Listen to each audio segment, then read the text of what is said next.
Eh bien, bonjour, bonsoir, j'espère que vous allez bien, c'est Flo, et aujourd'hui on se retrouve pour parler de ces spoils du chapitre 415 de My Hero Academia. Bon, c'est vrai, les spoils sont sortis assez tôt comparé à la semaine dernière, pour le coup ils étaient sortis vendredi début après-midi, et là c'était sorti du coup hier soir, plutôt dans la nuit on va dire, fin de soirée. Mais j'ai pas pu vous faire une vidéo à ce moment-là, mais du coup c'est pas grave, on l'a fait maintenant tout de même.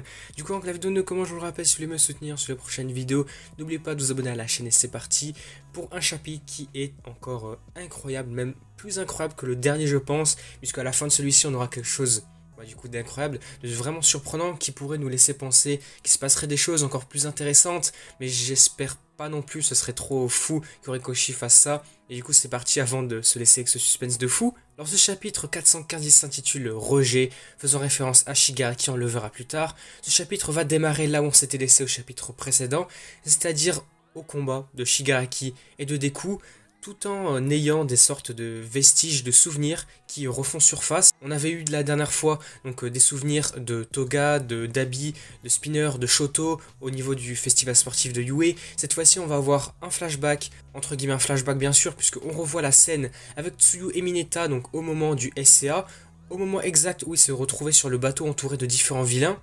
Yoichi, le premier utilisateur du One for All, va réaliser que leurs souvenirs, à la fois ceux de Shigaraki et à la fois ceux de Izuku, sont en train de se mélanger à cause du fait de la résonance des facteurs alters à la fois du One for All et à la fois du All for One, qui s'est renforcé depuis qu'ils ont commencé à se battre. Il dira que All for One a toujours voulu avoir un cœur fort, très puissant, pour pouvoir voler le One for All à terme, mais le vrai cœur a toujours été en eux, et comme il dira, le One for All c'est un pouvoir qui a été transmis de génération en génération, juste pour ce moment-là, pour vaincre le plus fort des vilains. Et c'est à ce moment-là que sur une page incroyable, c'est complètement fou, nous allons voir Deku se préparer à transférer tous les vestiges en même temps de tous les utilisateurs. On voit une image vraiment incroyable, de toute façon je vous les mets à côté, vous verrez ça en même temps du déroulé des spoilers. Mais vraiment cette page, elle est incroyable. On voit chaque, on va dire, lueur qui représente le One for All dans le bras d'Izuku, c'est vraiment incroyable. Mais pour le coup ici, ce que je comprends pas trop, quand j'ai vu les spoils pour la première fois, c'est que Izuku souhaiterait, entre guillemets, voudrait transférer tout le monde d'un seul coup. Ce qui est complètement fou quand même, parce qu'on l'avait vu la dernière fois, il l'avait fait avec un seul alter, avec Kudo, le deuxième utilisateur, mais là il veut le faire avec tout le monde d'un coup, c'est-à-dire qu'il perdrait tous ses pouvoirs d'un seul coup. C'est vraiment abusé, je pense. Le chapitre va continuer, nous allons également continuer sur cette scène, ces souvenirs de l'arc du SCA. On va également voir par exemple le grand Brainless qu'on avait vu donc pendant cet arc où All Might l'avait combattu. On verra également l'ancien design, donc le design original de Shigaraki. On continue ce chapitre avec Deku qui va donner un coup de poing à Tomura, mais cela ne va pas fonctionner, il ne va pas réussir à transférer tous les vestiges d'un seul coup. Et donc nous allons voir ici le rejet de Shigaraki qui est si fort, si puissant qu'il s'est opposé au transfert de ses alters, mais on va quand même le voir, il a tout de même reçu quelques dommages. En revanche, on va avoir N, le sixième utilisateur, qui a réussi tout de même à passer au travers de ça et à se faire transférer dans le corps de Shigaraki, ce qui explique les dommages qu'il a reçus. Deku va alors comprendre qu'il ne peut pas encore abandonner et qu'il doit continuer à essayer petit à petit. Il va se souvenir ensuite d'un homme en costume qui ramène Tenko, donc le petit Shigaraki on va dire chez lui. Mais là c'est assez surprenant puisque là également ça va être une scène qui va se passer autour des personnages, les souvenirs qui vont s'entremêler un peu de partout.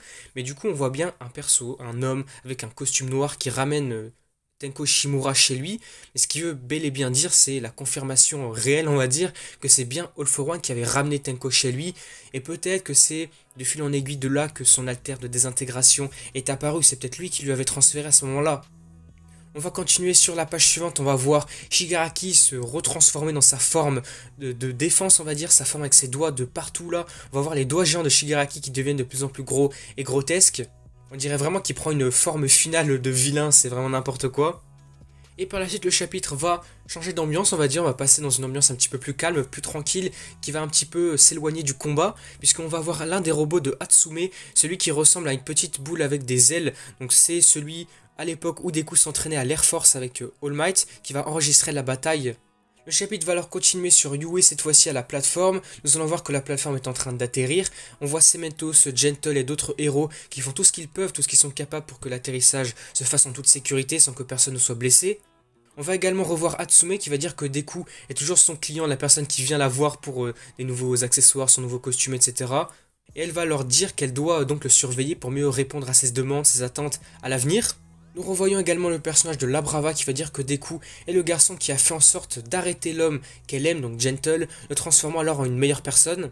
Nous verrons alors les deux personnages, Elle et Hatsume, qui doivent continuer à regarder le combat et à l'encourager quoi qu'il arrive.